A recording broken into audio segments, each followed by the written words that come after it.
അസ്സലാമു അലൈക്കും വറഹ്മത്തുള്ളാഹി വബറകാതുഹു. അസ്മാഉൽ ഹുസ്ന, അതായത് അള്ളാഹു സുബ്ഹാനഹു തആലയുടെ 99 നാമങ്ങൾ. ഇത് നമ്മൾ പലരും പതിവായിട്ട് ചൊല്ലുന്നതാണ് അല്ലേ. ഇതിൽ ഓരോ നാമത്തിനും ഒരുപാട് ഗുണങ്ങളുണ്ട്.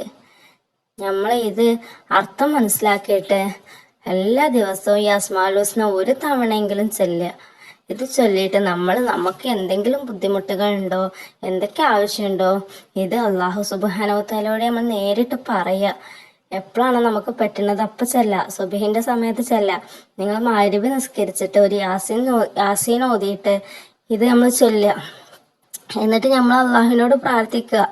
നമുക്ക് എന്താണോ നമ്മളുടെ ആവശ്യം അത് നിറവേറ്റി തരാൻ വേണ്ടി അള്ളാഹുവിനോട് പ്രാർത്ഥിക്കുക. നമ്മൾ അള്ളാഹുവിൻ്റെ നാമങ്ങൾ വിളിച്ചിട്ടാണ് നമ്മൾ പ്രാർത്ഥിക്കുന്നത്. അള്ളാഹു സുബ്ഹാനഹു തആല ഒരിക്കലും കൈവിടില്ല.